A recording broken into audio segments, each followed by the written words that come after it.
o'clock. Report self.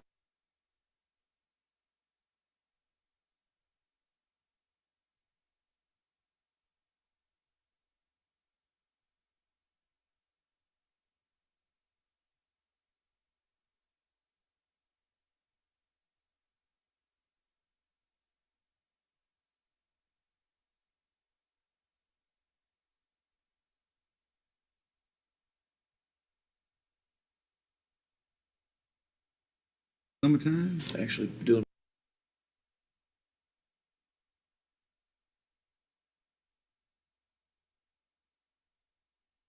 Everybody, I'll call the work session for the City of Sierra Council, Sierra Vista for the 9 March to order, please.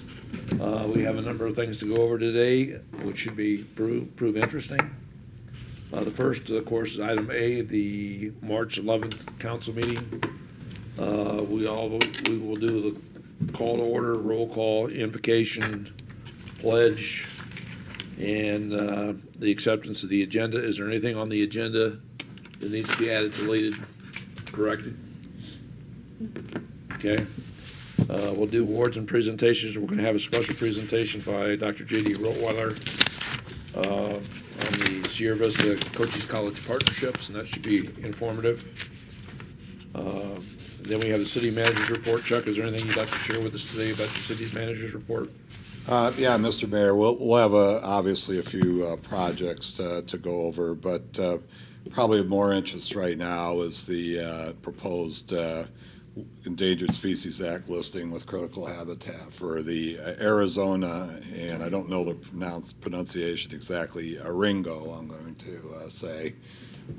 And that, I guess, resides over in the Lewis Springs area by the EOP. So obviously, anytime critical habitat is mentioned, we have a concern about that, not only for the fort, but in this case for us as well. So our consultant is preparing comments, and those are due May 3rd. And then the Waters of the U.S. bill, or Waters of Arizona bill in the legislature has made it out of the House by party line vote, and will be going to the Senate, and we'll keep you informed on that. But all of the amendments that we wanted to see on behalf of the fort and the city have been included so far. So the party line vote was Republicans for, Democrats against. Yeah. A restrictive water and environmental bill. That's interesting. You heard me right. Okay. The other thing with the Arizona plant, Arizona, what did you say? Aringo, I think. Aringo, whatever it is. At Lewis Springs, probably would not be there if we didn't have amount of water that goes over the clay layer that causes Lewis Springs to act like a spring on an irregular basis. Well, those are pesky details. I but, know. Ms. Darling is going to actually walk the site. Yeah, it wouldn't be there unless we were providing the water for it, but yet it's our issue to correct it. Can't bring facts out. So you can't win for losing, I guess. Okay. That's the city manager's report. Item 2.1 is the council approval for the minutes of February 25 through 21. Does anybody have any additions, corrections, comments for those minutes? Okay. Resolution 2.2 is the approval of Holiday PDS Phase 5B plat and the subdividers agreement. Do we have any questions on that? Everybody's clear what we're doing? Because that's a kind of a technical thing. And if you need Matt and Jeff to come up and explain that, we'll be happy to answer any questions. Okay, and this should be the last. This is the last of that. Of that subdivision. So that should be good. Public hearings. Item number 3. Consideration of funding applications for FY 2021 Community Development Block Grant. Sir. Good afternoon. Okay, so the public hearing on Thursday is your first review of applications for community development block grant funding for the 2021 program year. The final list gets packaged into our annual action plan, which is essentially our funding application to HUD. The feedback and direction we receive on Thursday will be factored into the draft document, which will come to you at your second meeting in April, followed by a 30-day public review period with final adoption and authorization to submit to HUD at your second meeting in May. We received notice that the funding amount for next year will be $254,678, which is a 6.3% decrease from the allocation we received last year, and is based on a formula that factors in current population estimates and poverty statistics. The proposal in your agenda packet was put together to advance the priorities in the city's 5-year consolidated plan. We're moving into the third year of the 5-year planning cycle. The charts provided with the memo show how we're tracking relative to the funding levels in the plan. Stabilizing and enhancing neighborhoods within the target areas through public facility and infrastructure investments has been assigned the highest priority or highest amount of funding level due to the associated capital costs. The city has limited the number of projects in the past due to intensive federal requirements associated with their implementation. We've been able to lower costs by doing design and engineering in-house and saved some on construction using parks maintenance and streets staff for portions of the construction. I'm learning that parking lots are expensive, and this is primarily attributable to rising asphalt costs.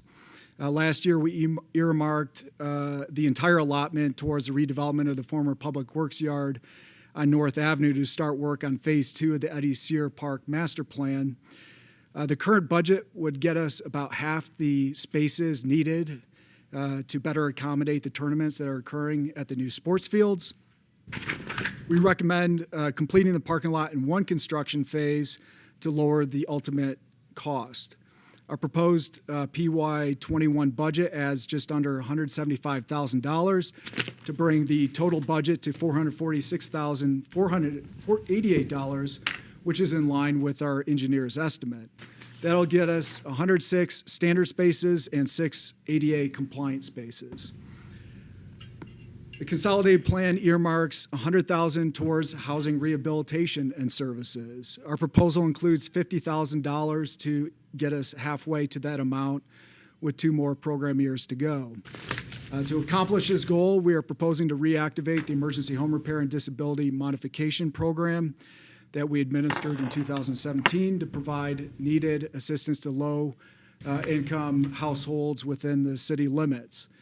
Funding would be used to make emergency repairs to substandard housing conditions, as well as accessibility improvements. The updated application form was provided with your agenda packet to give you a more detailed understanding of what that program encompasses.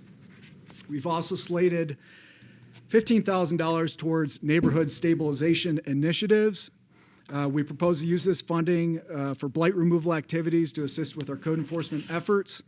The scope of this program would cover small demolition projects or fee waivers for roll-off containers to assist low-income homeowners with necessary abatement projects. Our proposal sets aside another $15,000 for outside nonprofit agency assistance, which is consistent with the historic funding levels outside the special funding provided for COVID-19 relief. This year, we've received 3 applications late Friday, just before the deadline. We've invited representatives to the public hearing on Thursday to present their proposals and to respond to any questions that the council has. And 2 of the applications are for projects, and 1 is for expanding a program service. We'll be looking for your feedback and direction on any adjustments you'd like us to make to the proposed activities and funding levels following the public hearing on Thursday. And again, that would get factored into the draft annual action plan that will be presented later in April followed by a public comment period, and then the final version coming back to you at the end of May. And with that, I'll answer any questions. Questions for Matt? Yes, sir. The program services set aside, the 15,000. I went through the various applications that we received, and they were all in excess, with the exception of number 3, were in excess of the program services. Now, I did some research on these various not-for-profits, and the only one that appealed to me in the slightest was the Good Neighbor Alliance. However, right now, I'm going to have to question their program expense ratio, because as of 2017, they were spending 22.1% on program services, and the rest was all going to administrative costs. So I'm somewhat dubious on lending them this money.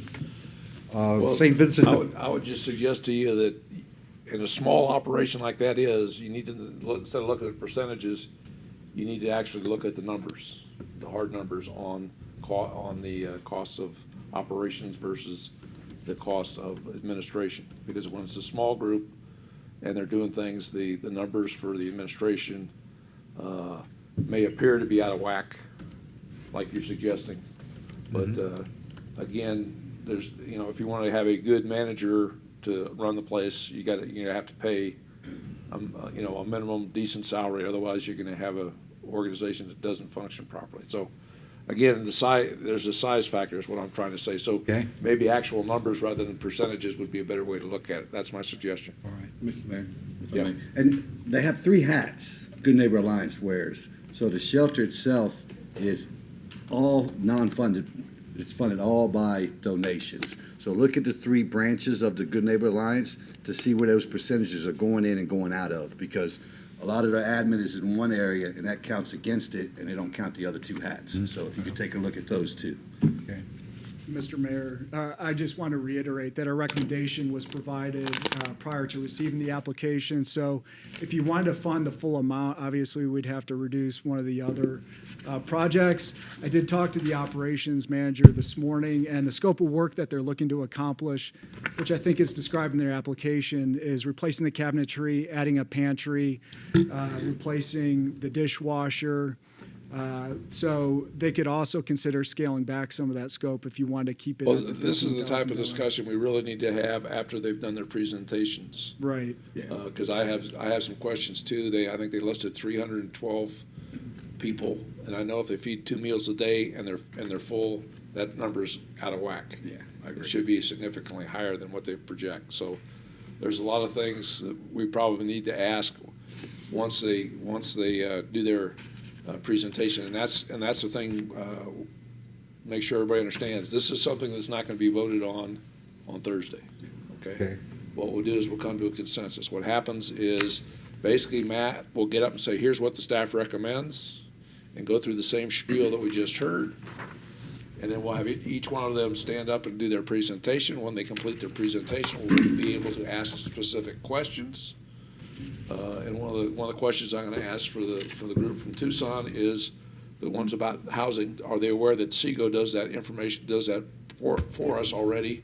And have they talked to SEGO, and why is it 10,000? And how do we make sure that it just goes to city personnel that we're required to do, and not everybody else in the county? Which is obviously if they do it on the net or broadcast, that's going to be an issue. So those are the kind of questions that we need to have prepared and talk about after their presentation, so each one of them has the opportunity to address those. And then when they're completely addressed, then we get to the consensus of council so we can get guidance. So then is the point where Greg says, well, I think this is the based on the money we have, this is the best one, or whatever it may be, and we discuss that, and we could decide to fund all 3 of them at the current levels. We could decide to fund 1 or 2. Or none, or go or limit the 18 to the 15 based on what's going on at Good Neighbor Alliance. But again, that needs to be the discussion on Thursday, and I'll try to come up with a consensus before we leave and state what that consensus is, and try to get everybody to kind of nod.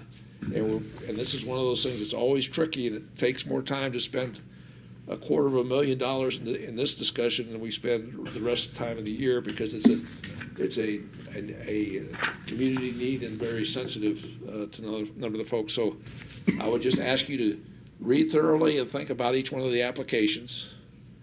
And we know we don't have enough money to pay for all of them unless we stop the thing in the park. And I'll just point out too, Matt, while I'm still talking on a different tact, the picture of the park, you and I talked about how the parking takes over the whole damn park, essentially. And we need to work on that to do a better job of moving it to the north end so it can service both what should be a neighborhood park, or originally was sold as a neighborhood park, as well as support the ball fields.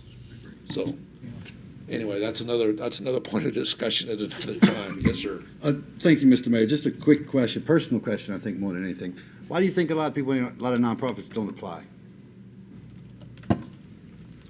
From your experience, I guess, if I may ask. Hard question, I'm We'd have to sorry. ask them. Well, Okay. I can give you some. It's a I can very give you- stringent application. Yeah, I can give you some, that's the number one. It's a Number very one. stringent application that's required that we do it this way by the federal government. There's not much we can do Yeah. about making that less stringent. And the other thing is, if it's only, even if they got the whole ball of wax, which is only $250,000 this time, there's not a whole lot they can do with it. And if it's one or two agencies, that's less. So they look at it as, is it worth our time and effort, or do we have another opportunity to find additional funds? Okay. And It's like, it's a project, it's not like, you could say, well, this is funding I can count on every year, Well, or I and could that's- roll into my budget or count on that's this the thing recurring. that would be more favorable for those groups if they knew Yeah. that it They was need funding a every year. consistent funding And they have to source, show, not was it the- 10% growth in the, Quantifiable. every, Yeah. Per service. per service? There's gotta be a growth year to year in the service for them Yeah. to continue to qualify. And that can be a challenge in a small community. Chuck? Also, Mr. Mayor, Councilman Benning, as was mentioned, the administrative, effort that goes in to these CDBG projects for a small nonprofit is very onerous indeed. And, we also carry some risk associated with that too, because if the job is not done properly, we run the risk of having to give the funds back. So, Okay. I appreciate it. Yes, sir. I had a question on the Emergency Home Repair and Disabilities Modification Program. Did we have that in place in previous years? In 2017. Okay. We ran it for a year. Okay, and how did that work out? Did you use all of the money, or And we still get calls. And still- Well, the asking thing if is, it's, and I Still will tell you, things in to be that done. program, there's always potential. I know in past years too, SEGO has also kicked in additional money to help deal with that. Well, I was just questioning the amount of 50,000. I That's think low. that's not gonna go very far. And it does. Well, it It'll doesn't. replace a hot water heater, the 7,500 that we limit funding requests to, AC unit, small roof repair. It does help Okay. the homeowner. Doesn't resolve with the limited issue. resources. Obviously. Anybody else I think all the questions I have, we'll wait till Thursday for the groups. for the presentation? Did they all confirm with you they'll be here? Not sure about the Southwest Fair Housing Council. I need You to okay? reach out to them, but the other local That's okay. nonprofits will be here. Well, the thing is, if they don't show to basically present, then the only presentation they give us is a written presentation. Okay. And if we have significant questions, which in this case, I do have a couple significant questions for them. That may come up in discussion as an unanswered issue, and they risk not qualify or not being accepted for the They for the understand. spending, and they understand that. They were told to. Yeah, be so here. it's an adult world out there. Okay, thank you. Anybody else? Nope. Matt, what do you need to close? I know we cut you off, but what else you got to Really, tell us? the feedback and direction after the public hearing is what I need to proceed with the drafting of the annual action plan. Anything else on this issue? Okay, thanks, Matt. Let's see.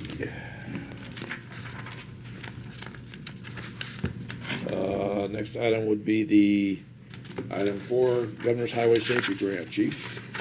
Thank you, Mr. Mayor, members of council. Arizona Trax, which stands for Traffic and Criminal Software, is an electronic forms management software program operated by the Arizona Department of Transportation. The system is used by law enforcement throughout the state to submit electronic citations, traffic crash reports, DUI affidavits, and other traffic safety-related forms directly from patrol vehicles through their mobile data computers. We intend to implement the Arizona Trax as a system will improve department efficiency in processing various forms and improve officer safety, as officers will spend less time exposed on the side of the road while on a traffic stop. ADOT maintains the program, and agencies are responsible for purchasing the patrol vehicle equipment, including driver's license scanners and printers. We applied for and were awarded a grant from the Arizona Governor's Office of Highway Safety in the amount of $69,939 to purchase those driver's license scanners and printers to implement Trax.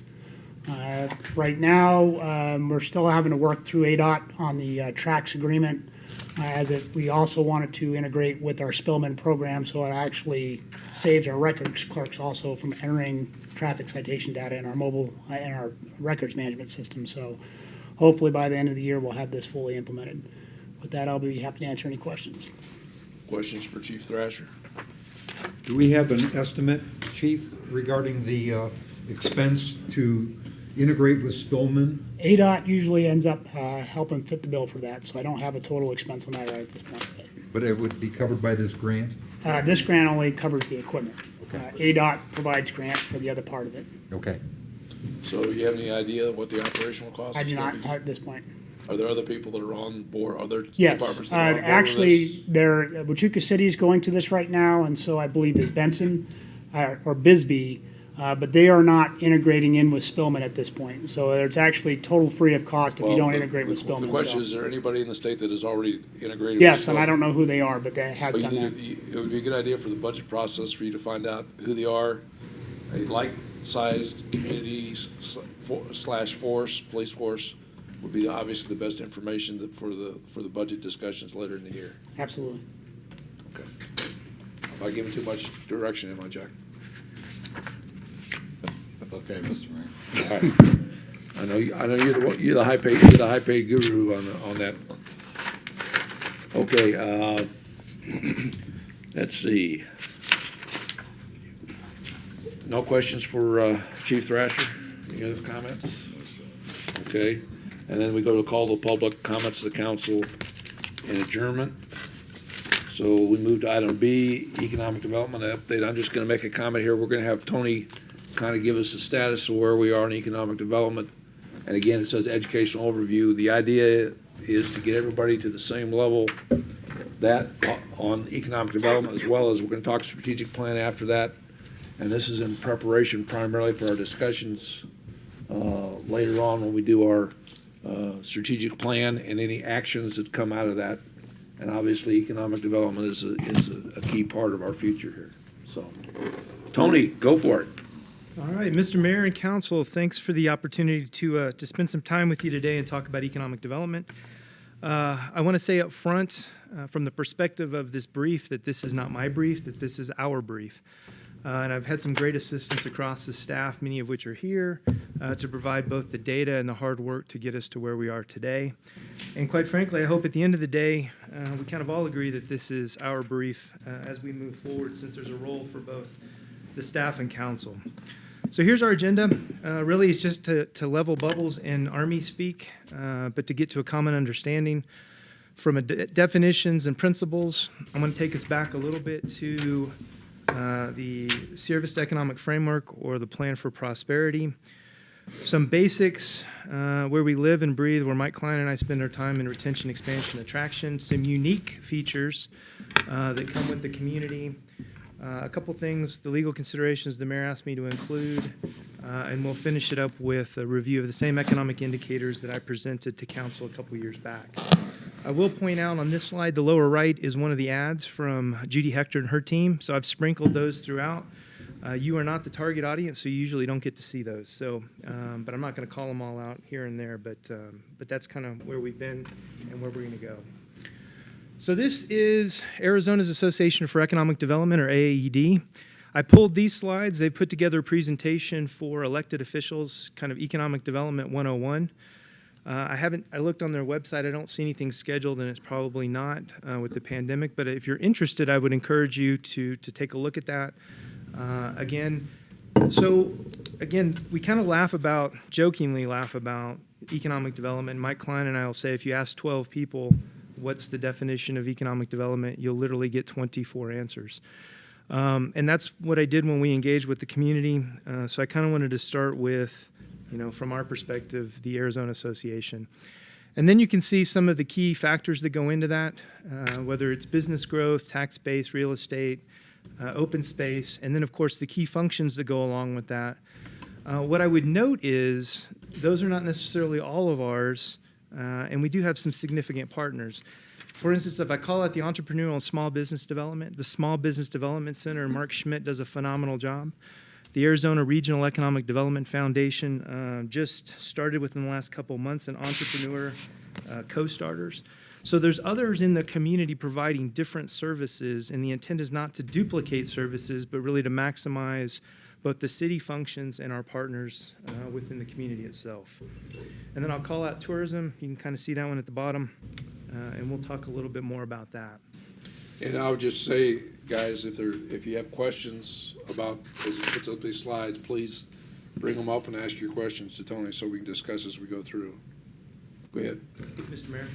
So some other definitions went to the International Economic Development Council, representing economic developers around the world, a little over 5,000 members. Mike Klein and I are members of that organization. And I think, to me, the key word in that one says, programs and policies that aid. And you'll see a different word when we kind of look at it specifically to the city itself. But we talk about creation, retention, and expansion of jobs. And then when we were going through some of the original documentation that created economic development in the city of Sierra Vista, effectively my position and Mike Klein's position, the lower one was the definition that was included from a process by which community creates, retains, and reinvests wealth and improves the quality of life. So just a frame of reference as we kind of go forward. Ultimately, what does this mean for us? In our case, we've been using the word facilitate, and that's really the guidance that I've received from the mayor and council over the last 3 years. We set conditions, we work on the environment. We are not creating jobs. We can have a philosophical discussion about job creation by governments. But at the end of the day, if you go through the documentation, really the core is business retention, retain the businesses that you have. And again, most of what you'll see in the literature, somewhere between 75 and 85% of your job growth comes from the businesses that are already here. Expansion, we can talk a little bit more, and then of course attraction and bringing things in. The Plan for Prosperity itself that we've been operating under was formally approved by council in 2018. And I took a couple key snippets in there, and really this drives back to Chuck's guidance to me when I was hired. And the gist of the conversation was, hey, don't do this yourself. Pull the staff together, pull the team together. And we've been working collaboratively for really almost the last 4 years. And at the end of the day, the baseline as we went through this process, again, we did this in-house, was we needed to combine our efforts to really make a significant change in the environment. And we described that in both the real environment, the physical environment, our parks, our roads, the construction, the virtual environment, the things that Judy's done with the website, our presence, Bang the Table, for instance. And then, of course, there's the ever-present perceptions of how the city has been run for many years. And if you run a lot of those down, quite frankly, they're from several years ago. And we kind of coined this whole of government approach. And I firmly believe that we all have a piece and part to it, whether it's the way Public Works handles the roads, and I would even argue with Chief Thrasher, how our police officers interact with the public and a visitor. So I think all of that gives us a frame of reference to how do we see a community and how does the outside see us. So this is the Plan for Prosperity, if you're not familiar. Again, a beautiful cover from our creative folks, kind of as they laid it out. This was in 2 strategic plans ago. So as I took the job, I was directed to take the Plan for Prosperity, where we actually hired an outside consultant, update it and bring it forward. So we did that in-house. saving $30,000-$40,000 and bringing a consultant. This was community-based, and we reached out to the stakeholders within the community. So it was business owners, educators, healthcare, real estate, banking. We brought in our defense contractors as part of the base. We did invite Fort Huachuca. I almost had Mr. Jennings a couple times. We brought in the folks to deal with workforce and how do we get people in places tied to businesses or get them prepared and trained. And then even our nonprofits have a role and responsibility. So that was the stakeholder group that we pulled together, which really drove in the past, drove our plan for prosperity both in the analysis and as we move forward. And then, of course, I included the city staff, and we've added Sharon as of late, and Victoria played a significant role in all. So all of these people got together, and we kind of pushed forward on the plan for prosperity. This is our strengths, weaknesses, opportunities, and threats. This was actually fun to go back, so it was kind of interesting to go back and take a look. What did we identify, and what did those two groups, and really what did our stakeholders identify where we can go? And what I would say in the broadest sense, I mean, we can go through and dig down into each of it. At the end of the day, the things we kind of circled with the white were things that we tried to take forward into the plan for prosperity. Other things that you'll see, like educational partners, there was a strategic initiative by Council for Economic Development to work with our educational partners. So some of these things don't show up in the plan for prosperity, but they do show up in other documents. The other one is, as I looked around, one of them we didn't really go after was cost of living. As an opportunity, we didn't circle it. What's interesting is, as Judy's gone out, we've done the digital marketing, the cost of living, the cost of housing has significantly changed and shows up a lot more in the analytics in 2020 than it did back in 2018. So I think we're still solid. I think the pandemic will have changed the environment somewhat. But again, that's kind of the starting shot that we had from that work. So these are the objectives. I put the note on the bottom. People thought when we listed them that they were in prioritized order, so I put the asterisk, so objectives aren't prioritized. Quite frankly, with the staff that we have and the different partners, we can juggle, chew gum, and walk at the same time. So really, the effort is to attack these together kind of as we go. So the next handful of slides are really one slide updates. So this is Judy's. I get to play spokesperson, but I do appreciate the partnership as we've moved forward. The one I'll tell you here, this one hasn't been funded. Of the 6 objectives, there's not been any significant money put towards it. I think that's good in this past year because, quite frankly, with the wall, some of the tension, and then, of course, add a pandemic, probably not a lot of folks transiting from Sonora, Mexico into Arizona. There's a couple things that change now, and we brought those up within the appropriations bill. Up until then, there was I guess a cap, which would keep Sonorans within 75 miles of the border. So we had an advantage just because of where we were. And if you go back to the 2017 MPO study, the estimate was between $4.6 and $8.3 million that our Sonoran neighbors spent within the city itself. But with the change in the appropriations bill, effectively it opens up the state of Arizona and New Mexico. So now we are in a competition, and MAG, or Maricopa Association of Governments, was a big push on this. But we're now competing against Prescott, Prescott Valley, Sedona, and up. And then, of course, you have the completion of I-11 and the significant traffic flow from Mexico. There is the chance that we may get missed. So I would advise we kind of take a look at this as we go into the next year. And maybe it's not next year, but I would think we need to revisit it maybe possibly the year after, kind of as we go along. Before you go on, Tony, let me just make a comment. We do have our sister city, Canandaigua, and they did change the law there so that the mayors can have more than one 3-year term. So should the next mayor be elected for another 3 years, we have a chance to actually work 6 years with these folks rather than stopping and starting and getting to know each other and then working with each other for cross-border travel, cross-border commerce. The Hispanic Chamber has also helped in trying to maintain some of the relations during the pandemic. They're getting ready to start up, I think it's next month. They've got another, I don't know, Mike, is it next month? They're going to have some type of to-do where they're going to restart the efforts with Mexico. The whole idea for us in the past has been to first capture the Mexican shopper that comes up here, which obviously is not going on right now with the fence and the other things you mentioned.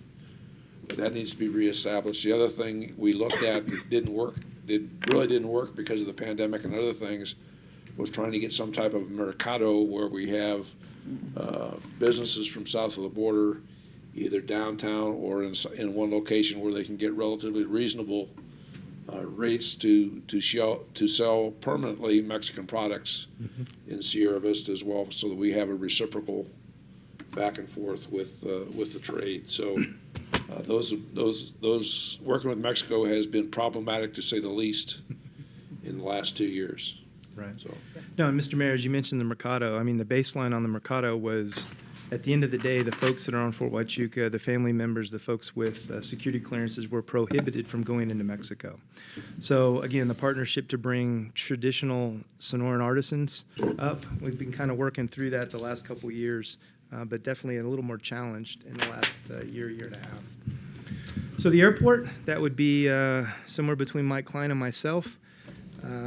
You'll see the ad, that was kind of a one-pager that we put in business facilities a little over about 2 years ago.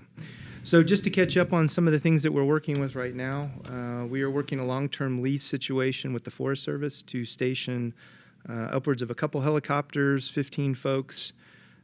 So from a community perspective, it gives us another asset during the fire season. They were temporarily there, but that would put them in for a year-round application. And it does reactivate the municipal airport, and then, of course, there are some jobs that go along with that. We've continued to work with Fort Huachuca. We're getting close, I think, on the memo for the dirt and the 13 acres and all the fun. But at the end of the day, we want to stage the excess material on Fort Huachuca's property for the benefit of the city and the benefit of the fort. When Fort Huachuca does projects on the airport, they need excess material and dirt. When they did their fence project, they actually pulled material out of there. So there's a benefit to the federal government, and of course there's a cost benefit to the city so that we don't have to move it very far, and then we can use it for additional projects. We get the dirt moving. That will set the stage for an advertising campaign to really go find the companies, and it will be companies. That's the goal, or it could be one. We're playing with 13 acres, so that's enough to kind of do what we want to do, but that is also a limiting factor. We've spoken to several folks that wanted 50 to 200 acres along the way, so that's kind of where we're at. But we think the sweet spot, again, is to maximize the airport as the third longest in the state to really go after the large airframes. Do we have a timeline on when the dirt's going to get moved? The short answer is I can't complete the scope to put it on the street until I know where we're moving the dirt. So I'm waiting for the formal approval from Fort Huachuca. Mike Klein has got, about an 80% solution on the scope. We'll put that out, and then we'll be able to give you a hard timeline kind of as we go along. Yeah, sooner the better.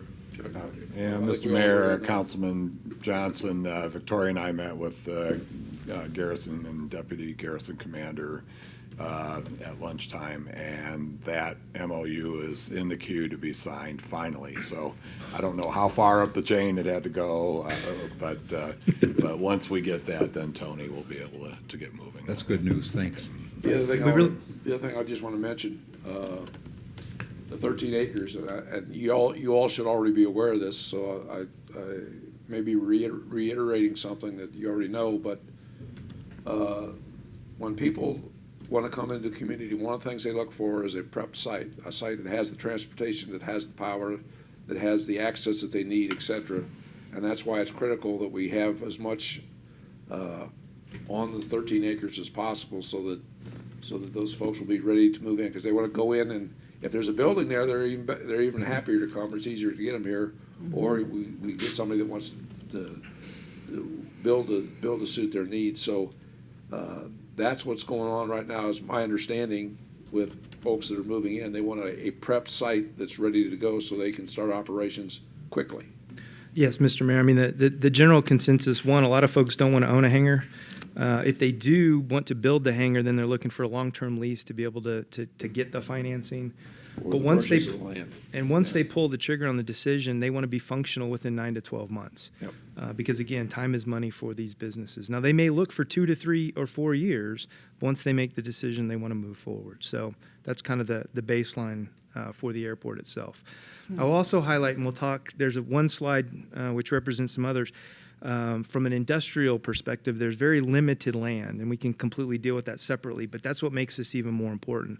And again, to say it's 12,001 feet is a significant issue for the aviation community, and it's only eclipsed by Yuma and Davis-Monthan, and they generally don't like you landing on Davis-Monthan.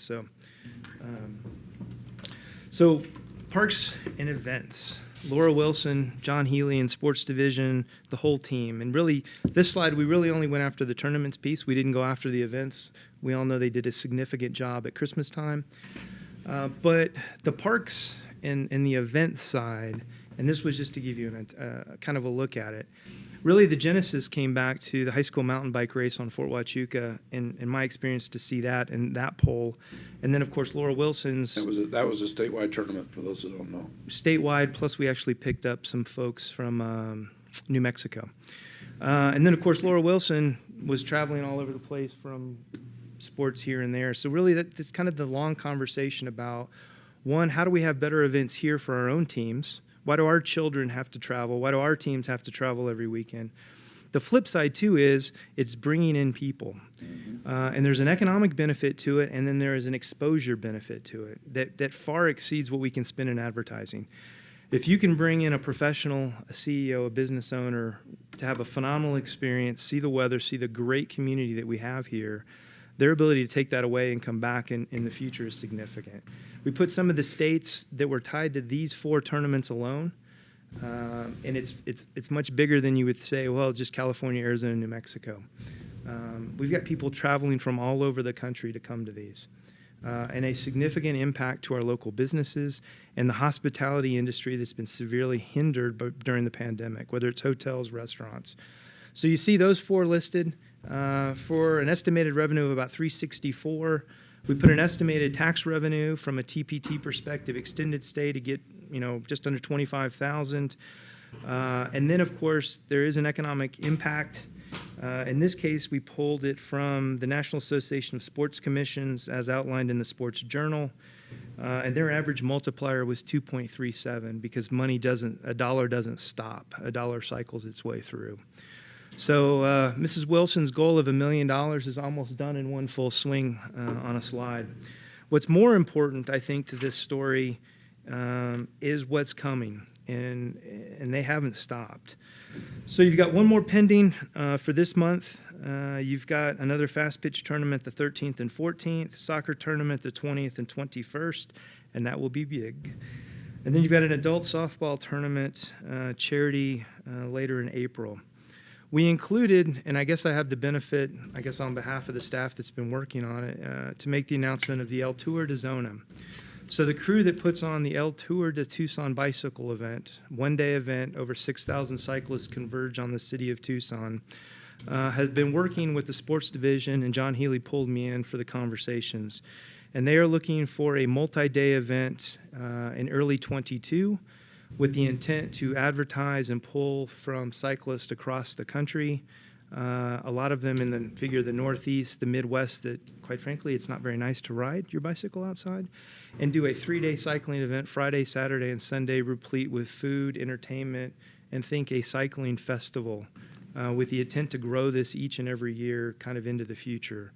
But really, in my mind, expose them to Sierra Vista, Cochise County, and really the true Arizona and the place we call home. So that's going to be a phenomenal event. They walked through Veterans Memorial Park. They were amazed at the facilities and the capacity and capability that we've got here. And TJ's been running cycling events for a very, very long time. And the intent is to take advantage of this. The week later, it would be Tour de Mesa, again, a one-day event. And then they would travel to Monterey, California for Sea Otter, which is the biggest cycling festival you will find in the country.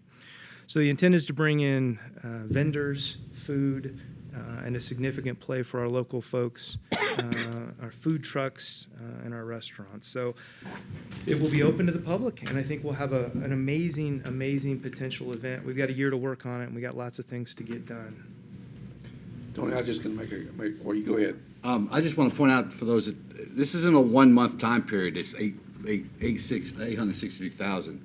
And it goes back to when we were doing all the updates to the field and the lights and everything we had to make hard decisions on.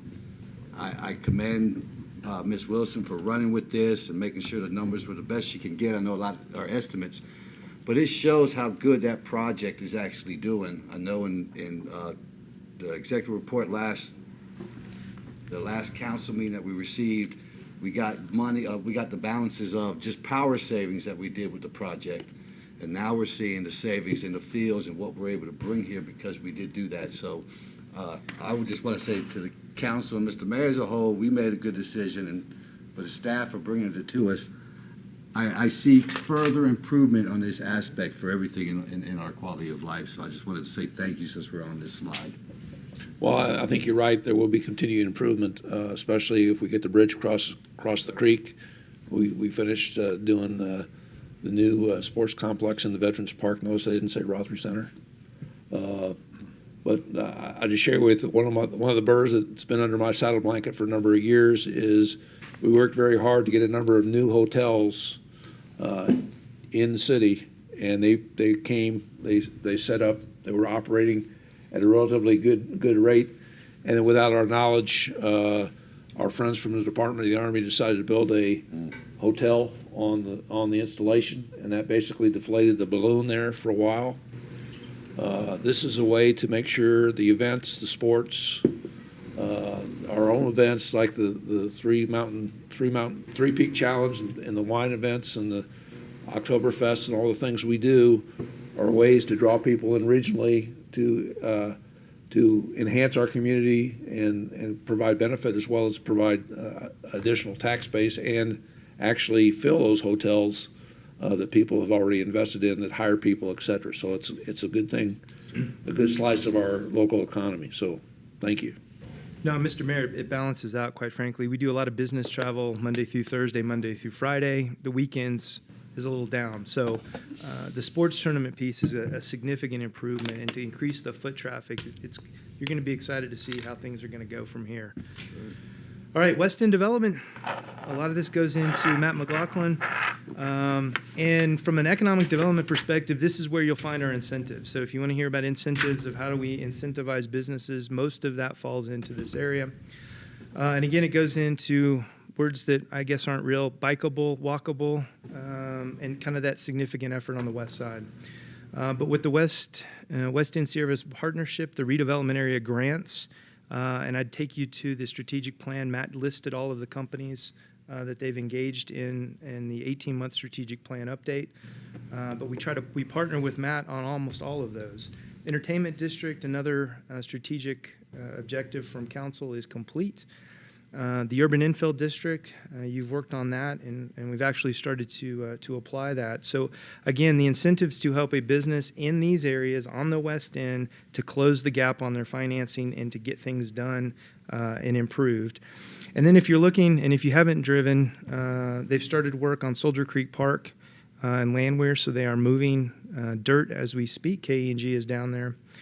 The graphic is one that Matt put together some time ago, and it was talking about the priority properties to be reestablished. And I went ahead and put the big blue X's on for the things that have been engaged or are engaging. So if you've got in the upper northwest corner, Daisy Mays, which will turn out to be Tombstone Brewery. They're working through their site plan. Sierra Vista Glass to the south, right there on the corner of Garden and Fry. I added Fab and Fry property. That was leveled today. It wasn't on the original plan, but I think it plays a significant role in how we move forward. 143 Street Tacos and their efforts, and then the Polides efforts in the lower right-hand corner with their plaza to see where things are going. So what we've got left, and then we've got the business, the office park to the north of Fry, right there on Fry and Canyon. The two things that remain, on the left, you've got the Horizon Moving Company, fairly largeable property, and then you've got the old lumber yard right there on North Avenue. But again, in just a couple of short years, you've seen some significant private redevelopment on the West End. So I would say a great move thus far, and tie it into the Fry and North Garden improvements, the Fab and Fry improvements.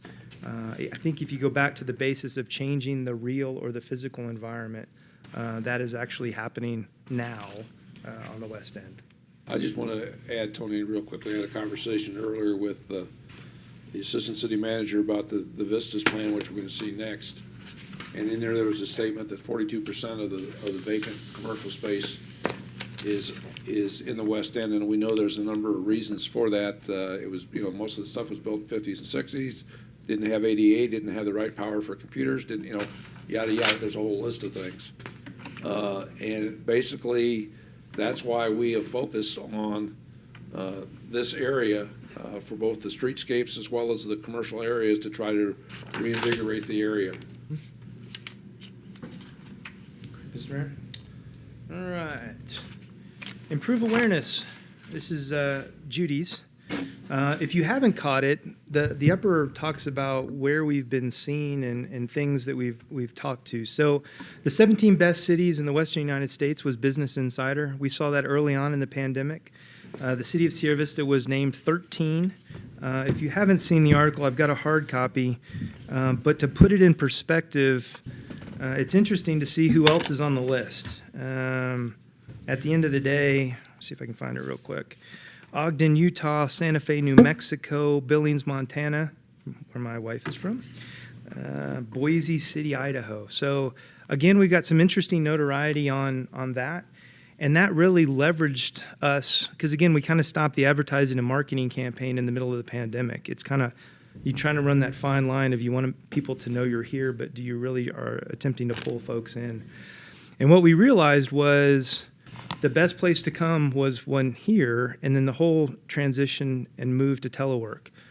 So we went about moving the digital marketing campaign in June of last year. And we've seen the changes in the website, and you can see the lower left. So 2019 over 2020. We didn't include Arizona because there's a lot of numbers there, but Arizona was up 3.7%. Texas was up 81%. We did go down in New York, so we lost 7% somewhere along the way.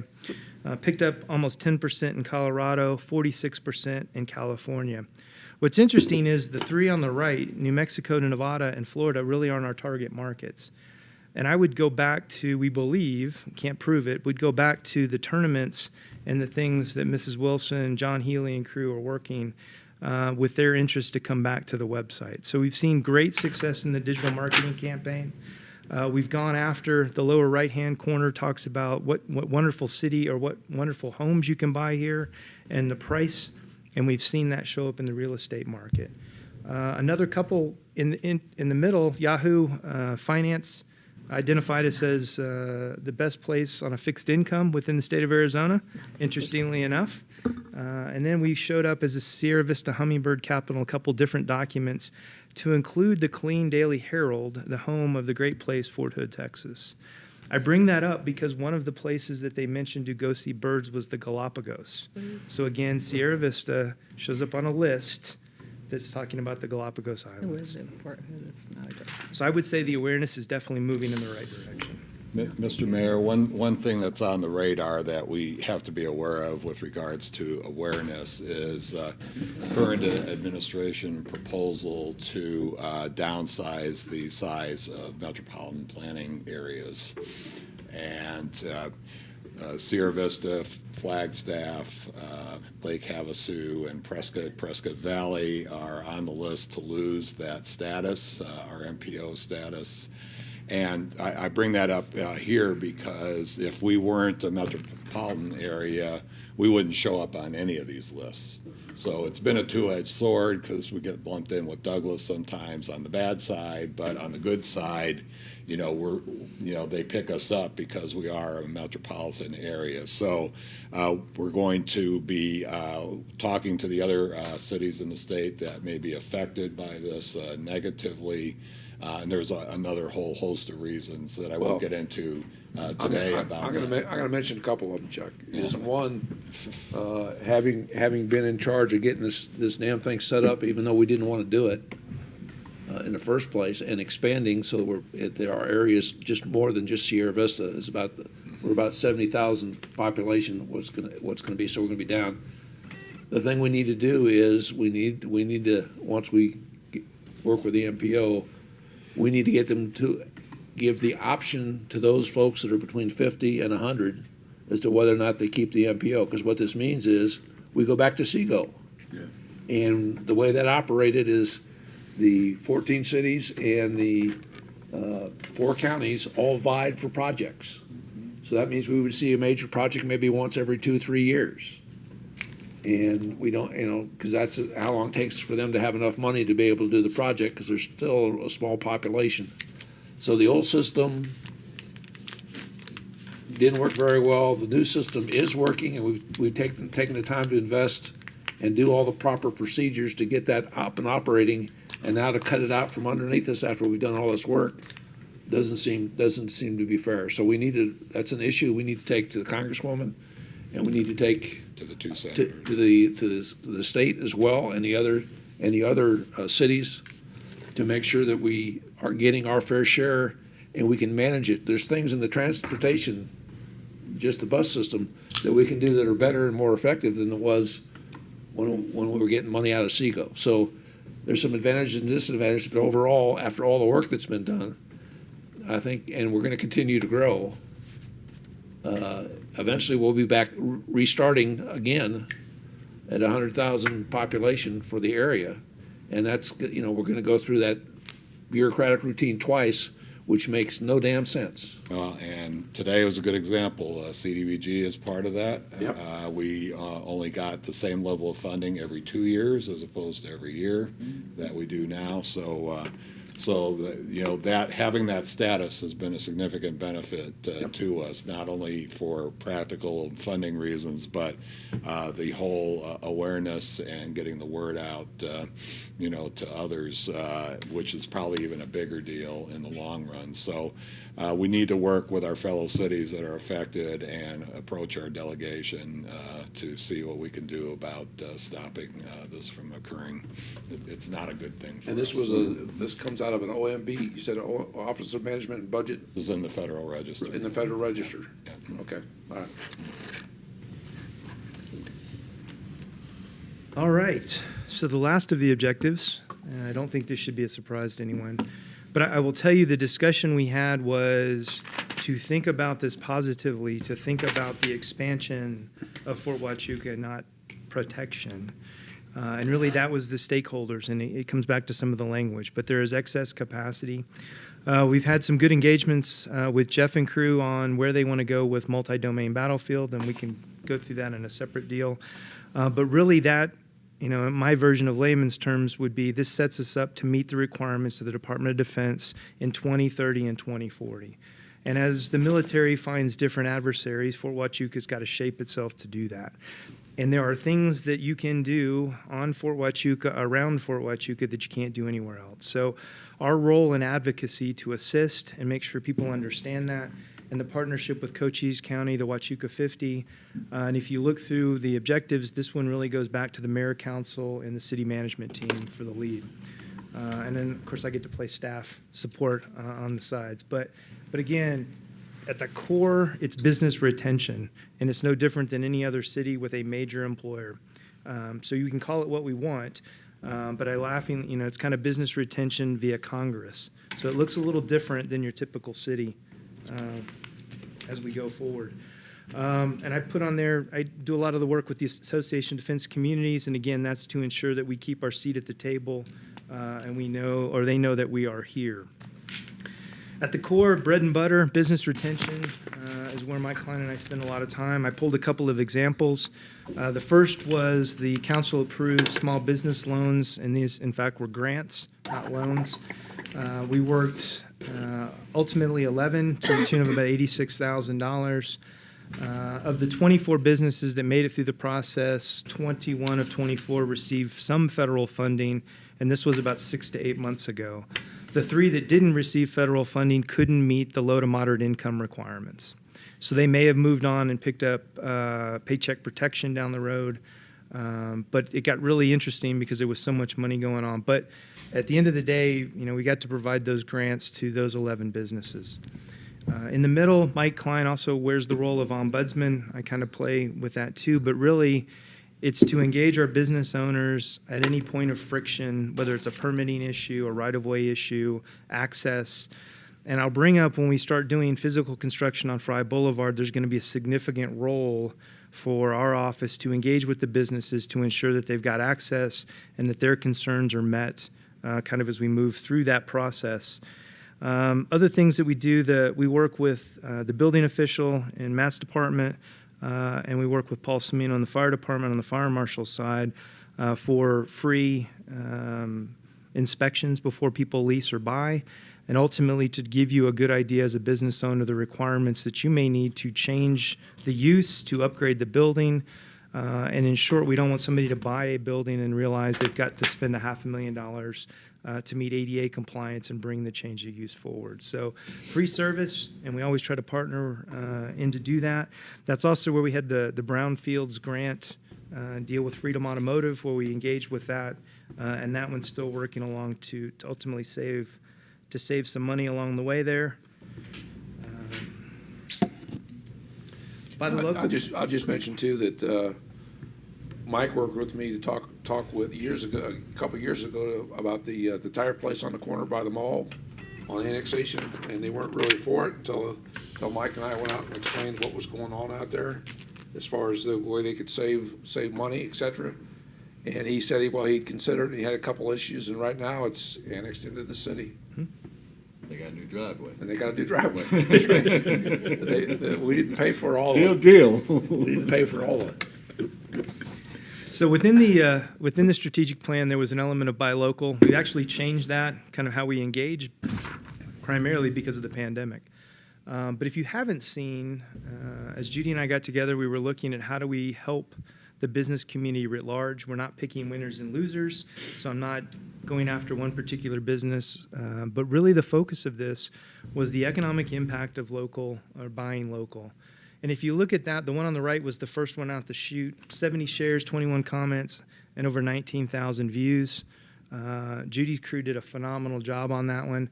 They followed it up with the second one, just over 9,500 views, kind of as we set the stage. So it was an in-house way to do it with staff, and to be able to try to put that out and engage, especially when you think about what we looked like in May of last year in the middle of the pandemic. And as of recent, we've worked and continue to work with the Sierra Vista Area Chamber of Commerce on their Shop Online campaign, which is the next slide. The mayor wrote a letter of support when they went after a governor's grant to the tune of about $45,000. It provides education to our local businesses, and they've actually expanded it beyond the city limits, so they're actually working across Cochise County. But to bring businesses and give them the education to put their business online with the ultimate intent to put an online marketplace. So if you want to buy, let's say you like to buy things online, but you want to buy them from Sierra Vista, the intent would be a marketplace where you can go and buy online from our local businesses. And of course, if the business is well situated, they're moving them straight to the marketplace. But Melanie asked me to make sure we put this out, and we've done it through social media so that our business owners know that it's there. They've got a very slick website with some really good training along the way.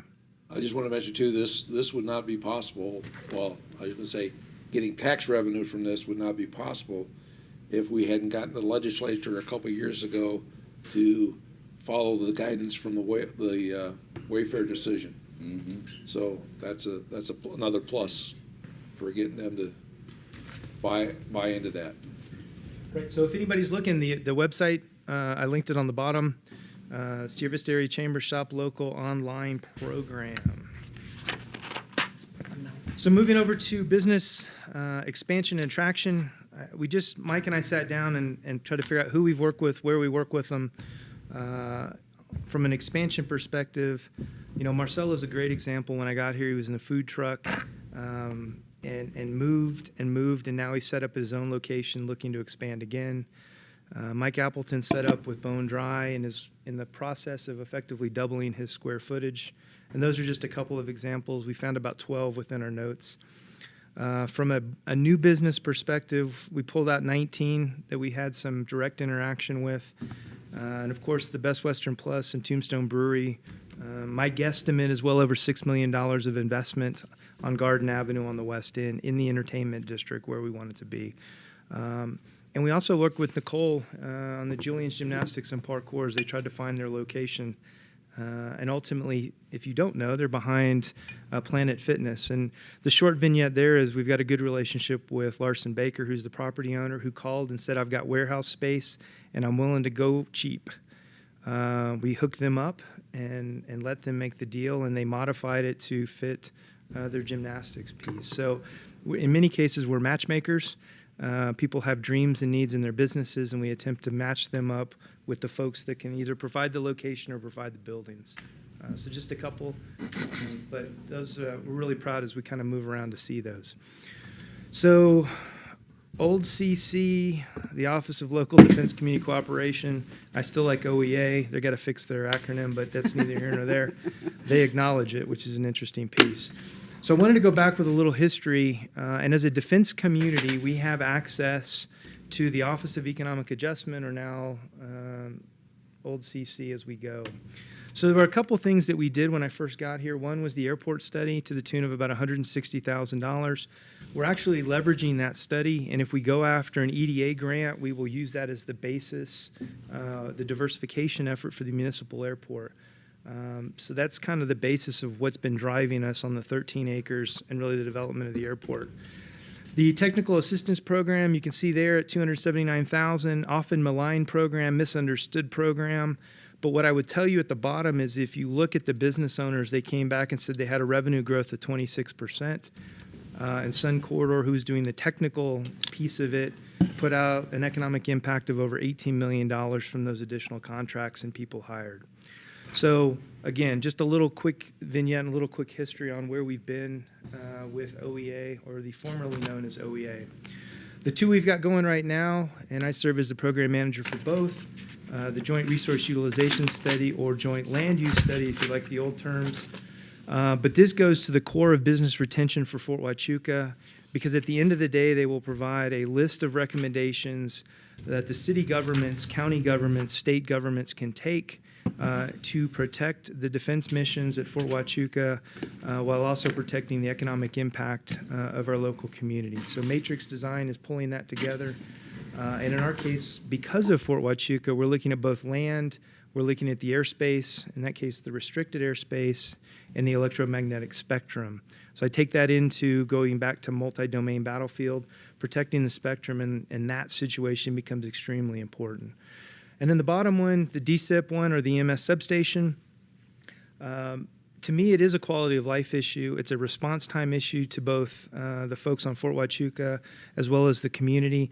And you can't highlight it enough in the world where defense communities in the great states of Alabama, Maryland, Texas are doing some amazing things. We're one of 16 that was approved by the Secretary of Defense. So the visibility that Sierra Vista and Fort Huachuca get through the DSIPS grant is truly significant. I've had the opportunity to speak on the Association of Defense Communities a couple times, really to represent the city in the process as we've gone along. So yes, it's an EMS substation. Yes, it will reduce time. Yes, we get to build it this year versus a year or two from now. But it has a bigger role with our relationship with Fort Huachuca and the Defense Department writ large. Tony, before you go, I just want to make a comment. Can you just go back for a second? Yes, sir. On the first bullet, the Fort Huachuca Resource Utilization Study, the last bullet there says supports business retention and expansion through federal and state government investment. I think we got a handle on how to deal with the feds through our meeting with the Congress people and the senators and those people. The challenge that the Mayor Pro Tem has been working with me on is how do we get state government involved in particularly the word investment. It was announced this past week that they're going to do another impact analysis on the economic impact of the 5 military installations, or 6 military installations, I guess, in the state, which is a good first step, and that's part of the Military Affairs Commission, which I sit on, as well as a couple other distinguished Sierra Vistans.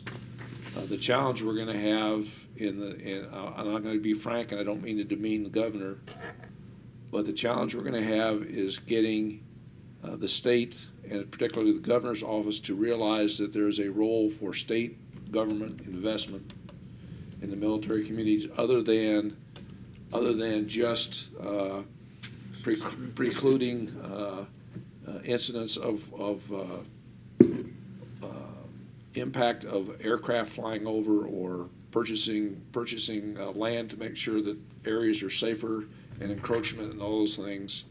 There's a bigger role for the state, and we're working already through the League of Cities, and I'm working with the co-chairs of the Military Affairs Commission to realize that, yes, the Military Affairs Commission has a role in guiding this process, so we get the state involved in investment to ensure that we're enhancing the military value of the installations. Not unlike Alabama and Texas and Maryland and a few others that are actually doing that kind of thing already. So that's going to be a challenge in the next 2 years. Yes, Mr. Mayor, California's ahead of us. So California it's- too, yeah. You know, I know the governor likes to call California out, so, but they're in better shape. Here's just one example of federal advocacy, and really, we went back to the UAS training mission, and kind of how we in economic development play a piece and part to it, but again, it's a whole effort as we move forward. In short, there was some staff work to lift up the unmanned aerial systems training and return to the mothership of Fort Rucker, Alabama, the home of Army Aviation. We got wind of it. We did the research on it.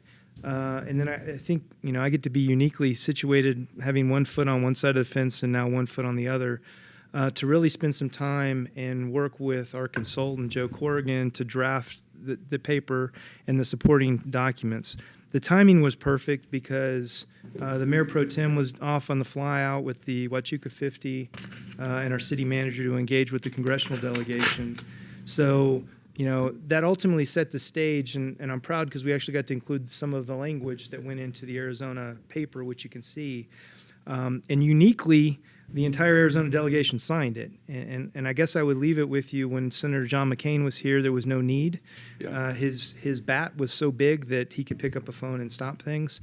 And with two junior senators and some other things, but they did come together, in that case, both Republican and Democrat. So again, it's business retention, and it has a different feel, but at the end of the day, it has the same significant impact. We've also worked on the recent lawsuit and kind of the notes on that on Fort Huachuca. And then we looked at, you know, I spent some good time looking at the Arizona gaps, and that's a lot of the driving force behind Arizona's uniquely and poorly situated from across the great states, and the mayor kind of hit on that as we move forward. But if you look, the numbers are pretty significant based on 2019, and I just included those on.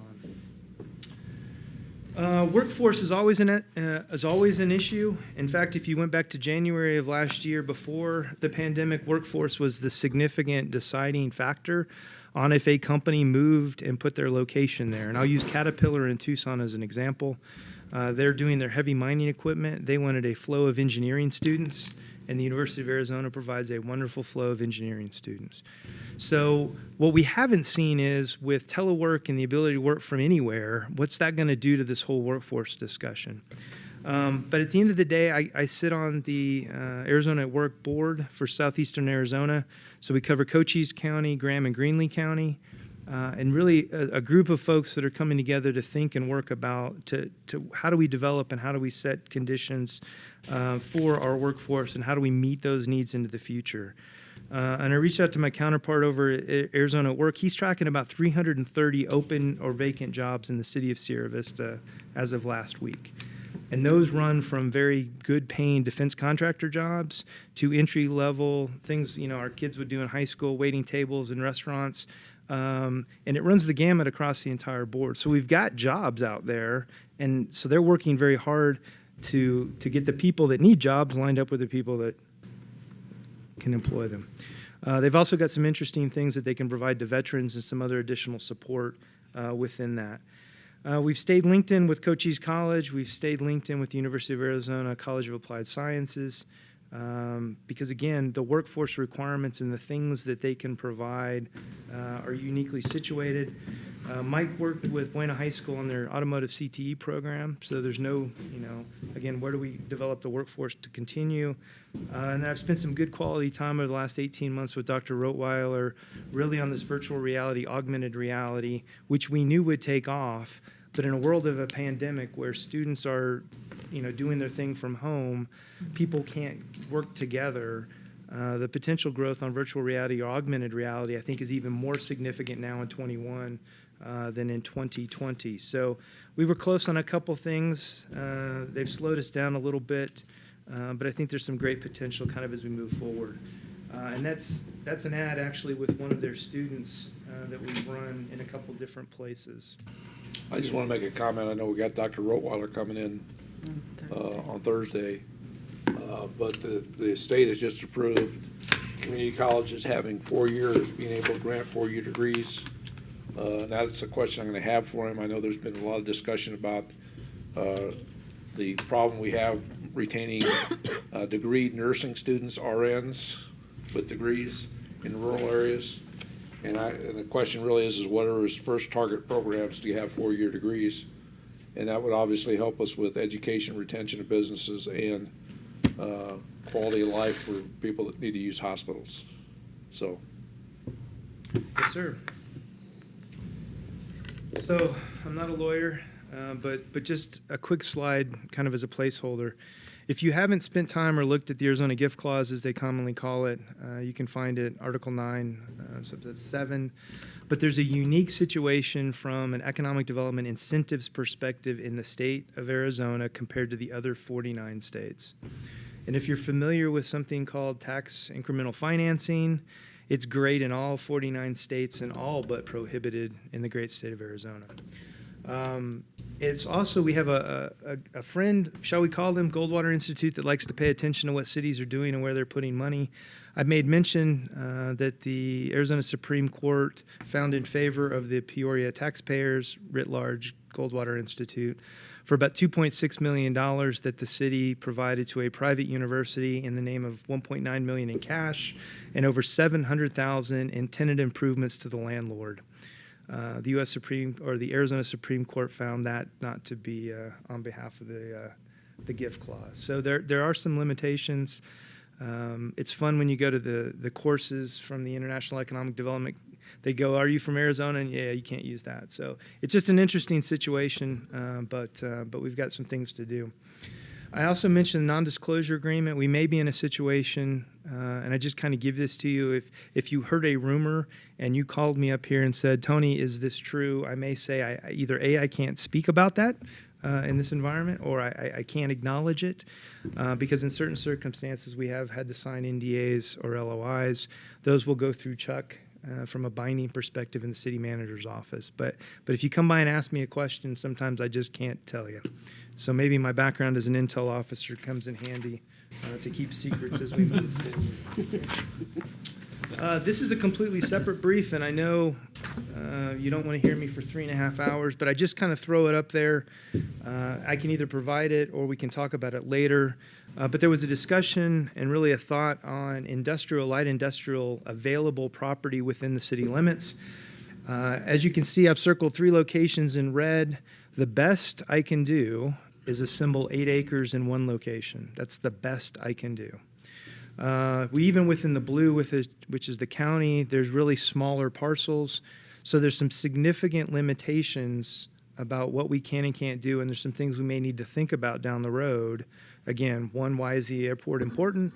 And 2, do we start looking at some other properties or some other angles? So if that is of interest, I can either provide it or we can come back and actually go through it in some detail. I just want to comment. This is one of the reasons why I continually bring up 203 acres that has been declared excess by the Army north of the airport. That would be a great industrial park location next to the highway, next to the airport, etc. However, we got to acquire the land from the federal government first. So that's why I keep bringing it up. Yes, sir. Yeah, the 203 acres is a common discussion. So this slide is really just, I kind of wanted to give you a glimpse at our world. Arizona Commerce Authority will send out leads. They put some cool names like Project Cascade, so you don't know who it is. So I cut the spreadsheet because there's a lot of detail. They usually give us about 48 to 72 hours to respond. But I pulled out the details in the upper right. So in this case, they're looking at 200 plus jobs. That sounds wonderful. 300 to 400,000 in building preferred to purchase. They don't want to wait. 32-foot ceilings. Go around and look at our industrial situation in Sierra Vista, and we're stuck at 20. And they're looking at 32. 7 acres of land. I mentioned 8, so that we could check that one, but we're short on a couple other ones. Here's an interesting one: the water usage to the tune, depending on how many hours or how many shifts, 176 to 277 acre feet annually. And I'll just comment on that because past councils have basically said we don't want industry that uses a lot of water based on our local situation. And obviously, 173 to 277 acre feet a year for one location would be a significant impact on our ability to save water and maintain our lifestyle here. Right, Mr. Mayor, and that would put, I mean, I just did the quick math on what we were pumping. That would be like 15% of Fort Huachuca. Yep. So, and then, of course, the last criteria, 5 miles to the interstate. So Mike and I go through these, but I will tell you in the 3.5 years we have seen them, not one of these have we been competitive usually for more than one category. So part of what I want to do and try to help fix this a little bit is to bring the Arizona Commerce Authority for a familiarization tour. They've got business developers that work, and the intent is to take them through the fort, to take them through the assets, to take them through the community and our education so they understand what we offer. And again, these in some cases aren't what we offer. But again, we're trying to work that sometime in March. But again, so they can actually see, because they have people working workforce issues and business development that have not stepped foot in Cochise County and Sierra Vista. And that's a great point. There's an education piece for them because they are obviously focused on the corridor that runs between Pima and Maricopa. And the real Arizona is playing left out, and they need to readjust some of the I don't want to say that. I want to say scavenging, surveying, or whatever they're doing for businesses to bring into the state. They need to readjust their scope so they can deal with the real Arizona and the metro Arizona both, and they're not doing that. So that's another issue. Yes, sir. How often do you get leads like this? What do you think, Mike? I mean, they're 1 or 2 a month, maybe. 1 or 2 a month, okay. I'd say during the To middle of put the things in pandemic, perspective. they kind of dried up. We'll also get some leads through at least Sun Quarter when we were a member. So, but again, we don't get through the screening criteria. Yeah. So Do you, what do you feel is the worst that we end up with is the access to an interstate? interstate and airport. And you know, that doesn't make sense either. When you look at our state highway system, ours, that we're Well, attached to. The thing is, they put interstate highway. They don't put 4-lane divided, Exactly. and we have a 4-lane divided, and that's another. Exactly. That's another thing. If we actually we answered the proposal, the way they answered that last bullet would be we may not be 5 miles from a official interstate, but we're 29 miles on a 4-lane divided highway away from an interstate. Yes. And that's the kind of thing that they may or may not accept. Again, you throwing it on the wall, see what sticks. Right. I-11 is going to kill Tucson. Yes. I-11 is the worst thing that happened to a lot of cities, and I don't know if y'all follow on I-11. It totally bypasses Tucson too. So Yep. it No, and the other thing, Mr. Mayor, again, it's going to go back to the spec building. And even Tucson's got challenges. So, somebody to go in as a developer and drop 500,000-600,000 square feet of building ready to go. So you do tenant improvements and get them in. So there's been a couple that have gone into Tucson. Phoenix is doing them far more in the West Valley, and they're being gobbled up on 303. So, I mean, that's a challenge. We don't have that. And again, most smaller communities don't, which makes it kind of an interesting proposition. That's why So- it's more important for us to reorient the Commerce Authority to Greater Arizona. Roger, I agree. All right, I'm on the home stretch. So I've got 2 slides. with the economic indicators. Again, these are roughly the same that I presented to council in 2018. There have been a little changes based on data. Number one, I want to be very cautious as I approach this. During the pandemic, clearly businesses have closed, people have lost fortunes, people have lost jobs. So when I say things are good or bad, I understand at the very micro level that is really an insignificant statement. So again, I want to be cautious about it. But I also want to say that we've got to kind of back ourselves up to 30 or 40,000 feet and really look at the community and the city as a whole. What I realized, I guess late on Friday, is you may or may not have seen all the data underneath. And we can go through this at a separate time. But again, if you wanted to look at property full cash value, there's actually supporting data underneath, which talks, in this case, I received this from David Felix, back to 2011 out to 2020. In this case, I can tell you that the cash value significant shift in 2014, 85% of it was home value, and that's when homes went upside down and things in the world have now changed. As you look at 17, 18, 19, and 20, we've seen some significant growth and significant interest in just, for instance, the real estate market as a whole. If there's one in particular you're interested in, we can do that. I would say, for instance, the workforce, the Sierra Vista workforce from 2014 through 2019, if you want to look at the ability to put people to work, we're back up to just under 20,000 in the 2019 estimate. They have not provided the 2020 estimate. And then if you look at Cochise County, Sierra Vista writ large in a population perspective, and I've spent a lot of time on the population, and for those of you that don't know, from a site selector's perspective or even a retail broker, the population is a significant screening criteria. I think it was very early on, Mike reached out to Main Event, the high-end bowling center, kind of like a Dave & Buster's.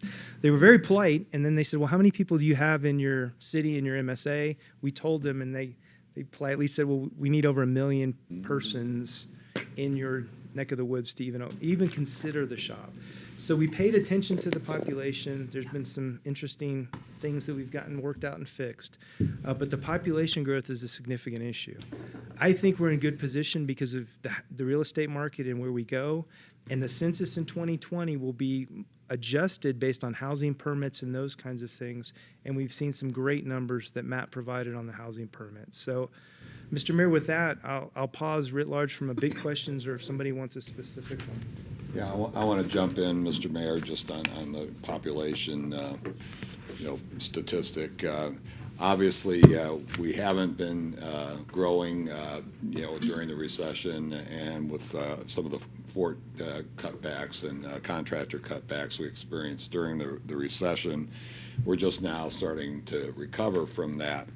But during the pandemic, it became clear that we're really kind of on the edge in terms of population to be able to maintain some of these national retailers, particularly in the restaurant arena. Obviously, we've experienced some closures. Restaurant numbers have not looked good as well. So that is a problem. The population, demographic is a big problem for us. So that's one of the reasons why we're focused on the work from home aspect. The pandemic has shown that working from home can be a successful thing for a lot of people. And there's anecdotal evidence of people moving to Sierra Vista because they are able to work from home in a better living environment, maybe that they had in a larger city. So a lot of our marketing effort is geared towards that.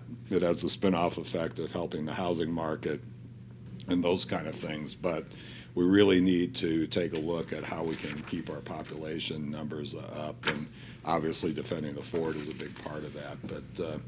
But certainly we're on the bubble with regards to large retailers right now, and the commercial real estate market reflects that.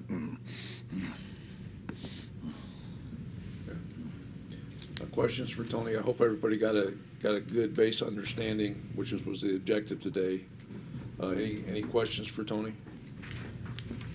Well, thank you, Tony, for giving us I'm sorry, Mayor Pro Tem, go ahead. That's okay. Tony, on the county enrollment for K-12, I think we talked about this a little bit yesterday in the Monday meeting, but do we have any idea? I know that it's flat, but is it because the population growth or retirees are older, do we know?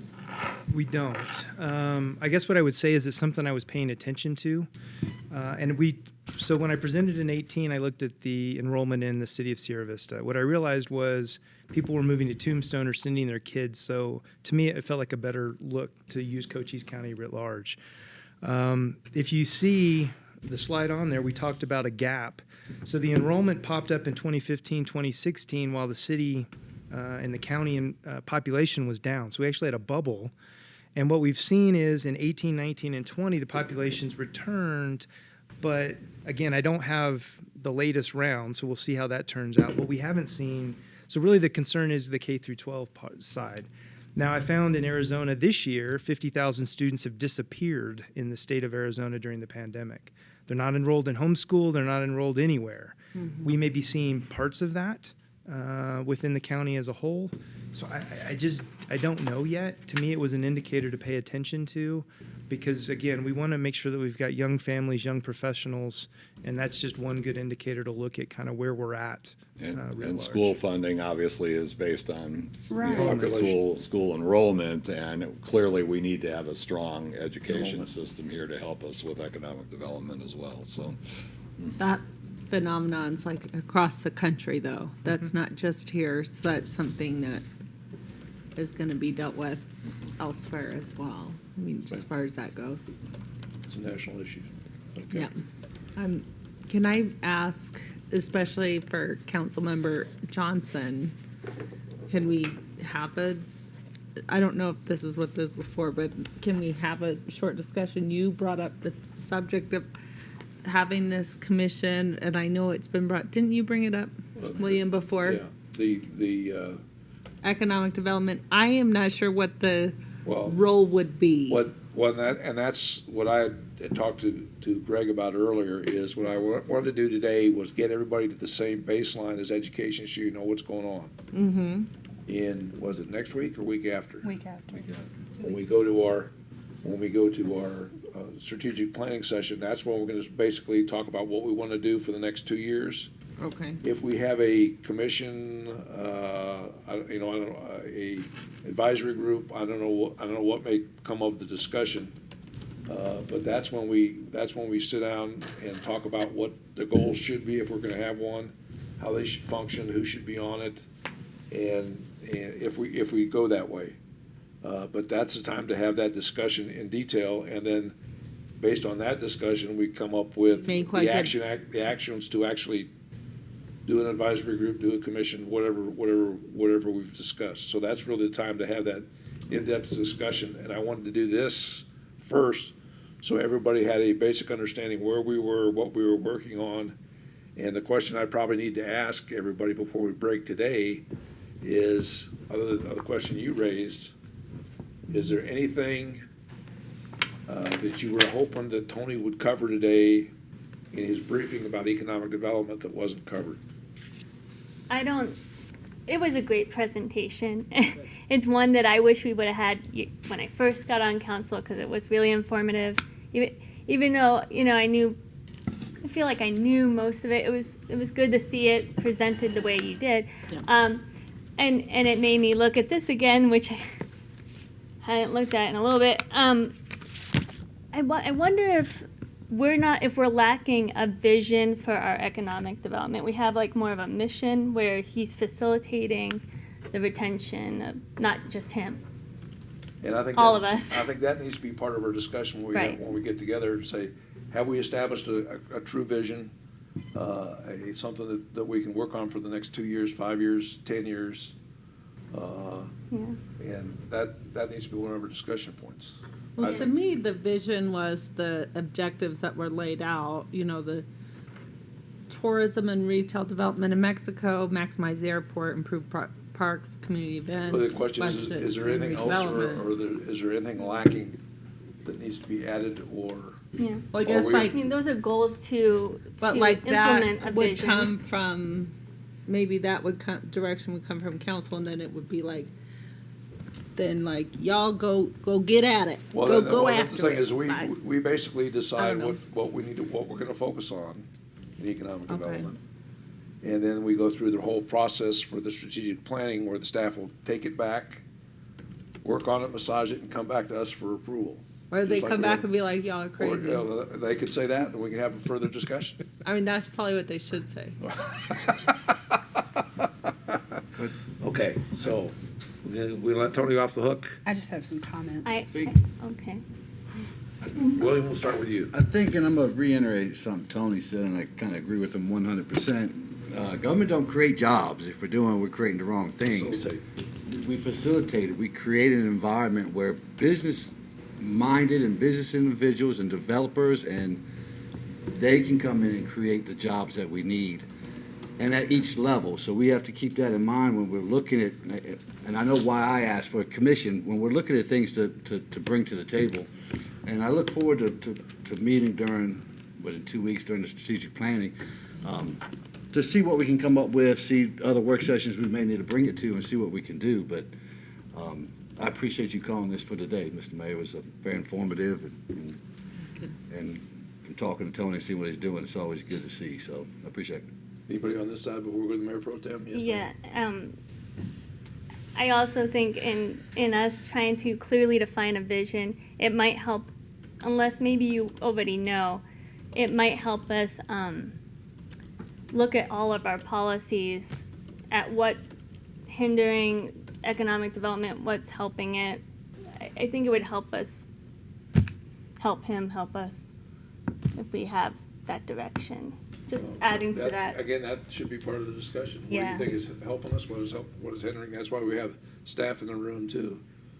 Well, and I think that would be, as far as like policies that are hindering or helping businesses, should be brought up when they are Right. happen, so that like the role of ombudsman, if you come up to something that's hindering, I'm hoping that you would bring that to planning and zoning too, and say, this like really was a Well, roadblock and for this business. I think we've done that, Mike, for some of the things, because some of the things are one-ofs. It's a unique situation, Yeah. and we figure out what's going on. But if it's something that inhibits, I'm trying to think of an example. If it's something that inhibits, Sometimes you don't know till it it happens may be, or it comes may up. apply to many people in the future, and that's when we go through the process of updating building codes and that kind of thing. And I think we've done that, but I can't think of an example offhand. But that's important too. We've a lot. Greg, did you have something?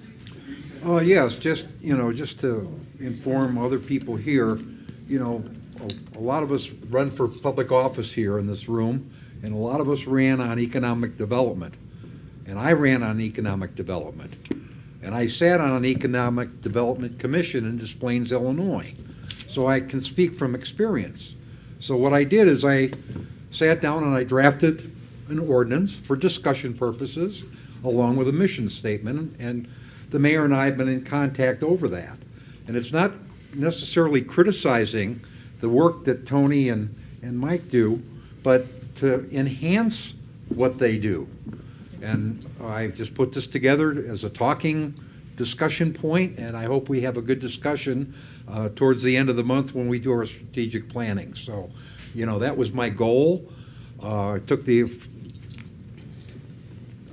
initiative to write something instead of just talk about something. So I just hope that we can all work together, because that's what we're here for. We're all here to work together to make our city better. And the slide presentation today was spot on. It looks like you've done all your homework, and we want to be able to enhance that. So that's my comment. Thank you. Madam Mayor Pro Tem.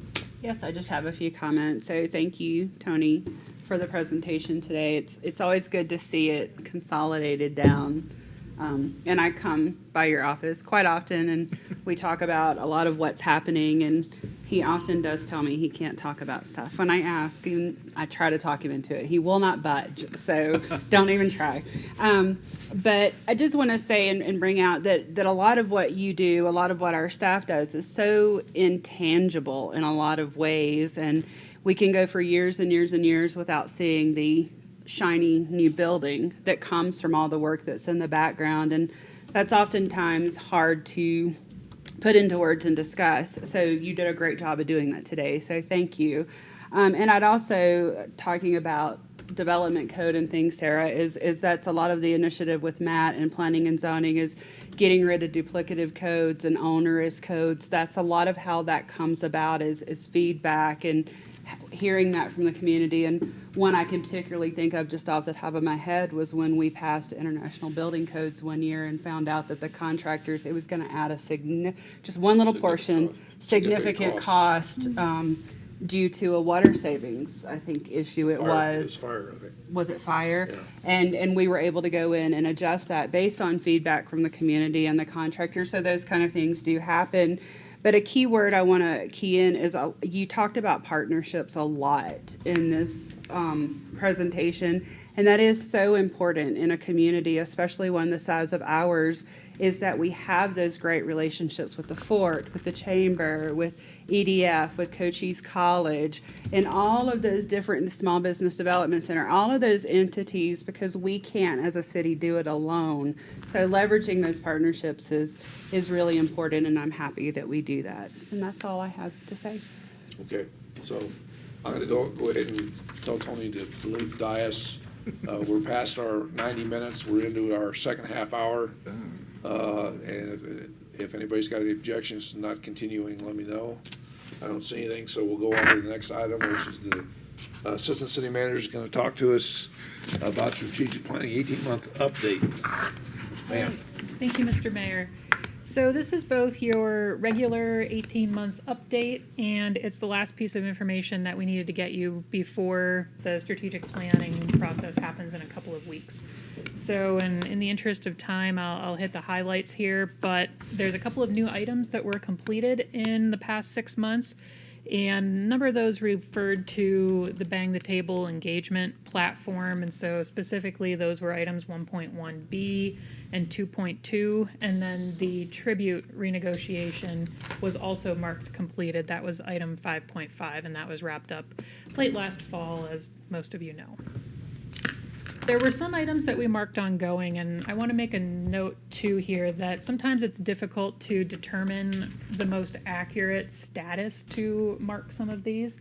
And so some of them we mark ongoing because a goal can be essentially completed, but it's also something that is going to continue as part of our regular business.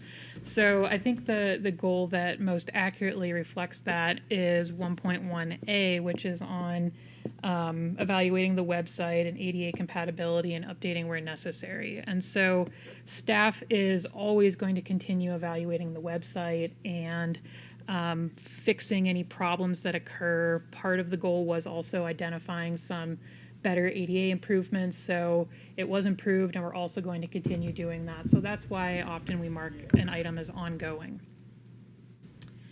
The items also on Engage.Sierra Vista is another good example. So we'll continue using the Engage.Sierra Vista platform. It's not going to go away because the strategic plan ends, so some of those were marked as ongoing versus complete.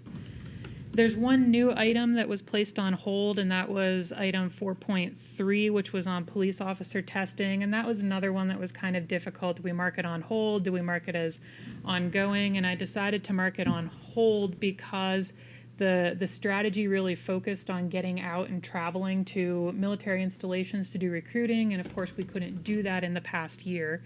But the police department is still going to try and do that after the travel restrictions are lifted, which will probably be after the strategic plan's over. But that doesn't mean they weren't able to do some things. And one of the things they were able to do this year was some targeted social media marketing in specific areas of the country. So they're still able to do something, but not what they originally planned.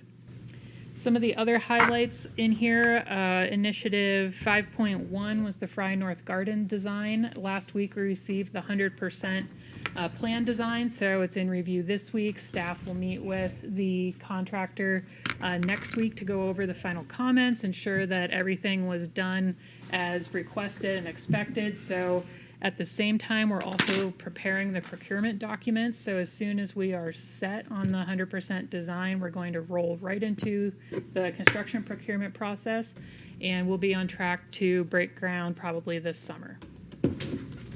Item 5.2 is the multi-use plan initiative, and that we actually had a little light at the end of the tunnel here possibly on some federal funding. Just recently, we learned that we could potentially use Federal Transit Administration funding for infrastructure projects within half a mile of a bus stop.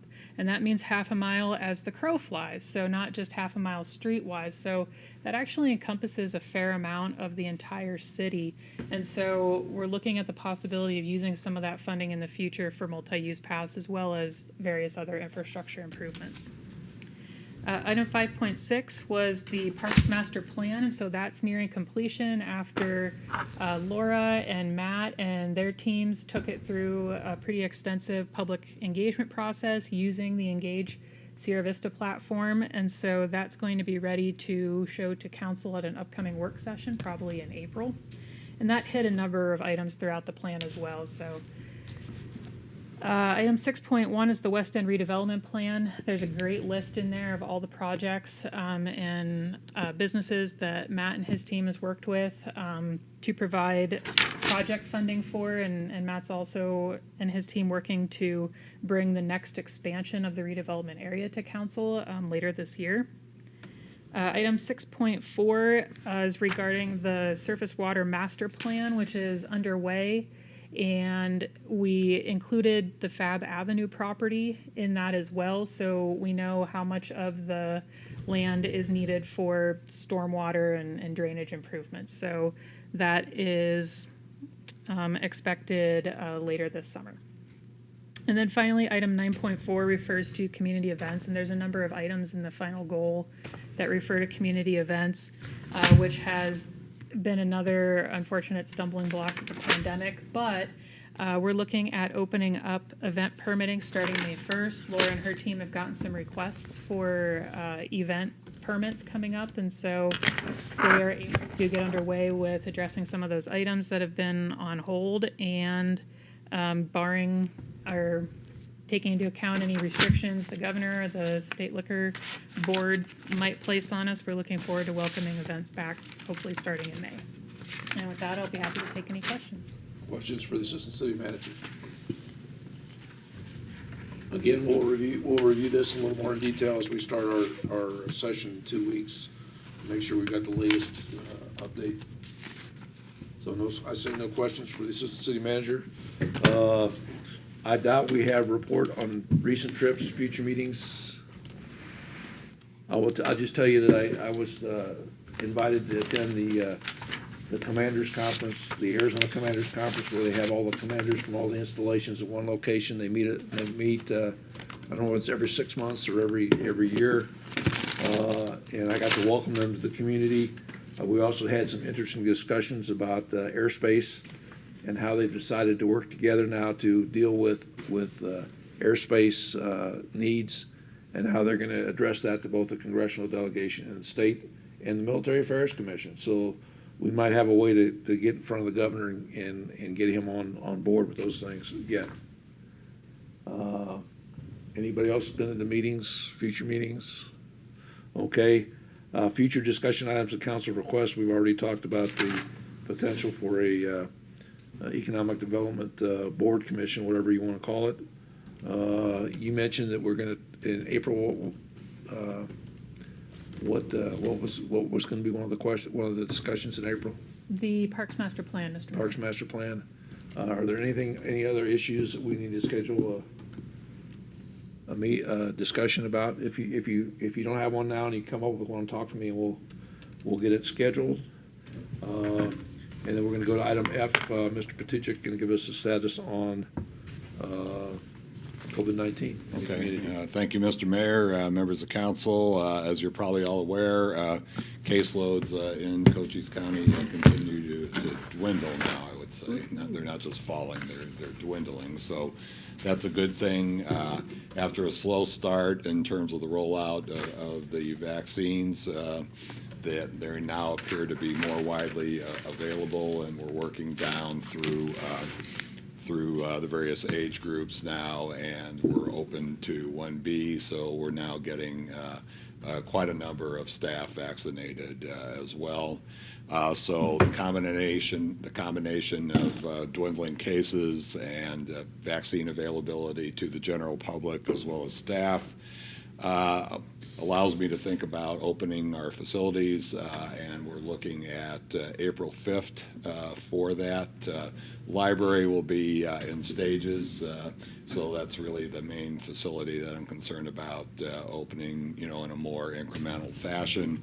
But I think that the rest of our facilities will be able to be open at that time. So we're looking to take the lead on opening, and we look forward to doing that. Obviously, our outdoor events are going quite well, and we look forward to the events as Victoria mentioned. So the only thing impeding us is a potential spike or statewide guidance from the governor. Other than that, I think we're ready to go. And I'll just share with council and the public, I'm continually, on a daily basis, reviewing the mask mandate.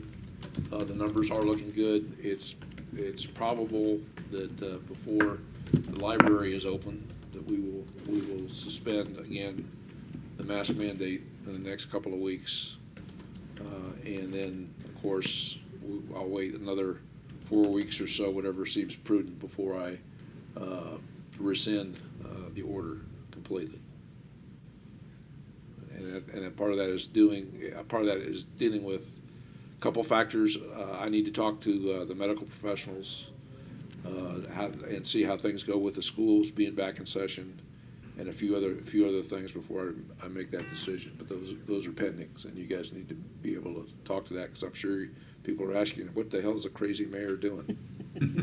Of course. Seeing nothing else on the council, on the, Can I make a on comment? the agenda. Yes, ma'am. It's really important. Yes, ma'am. Today is my youngest daughter's 12th birthday, so happy birthday, Kiki. Excellent. Happy birthday, Kiki. Kiki. All right. Really important. She's the one that loves me, my accent. She does. Thanks, you're Yeah. funny. I'm glad you said that. As well as your accent. Not me. Yeah. I want to go to jail. So, seeing nothing else before the council, thank you, everybody. Staff, great job. Meeting's adjourned.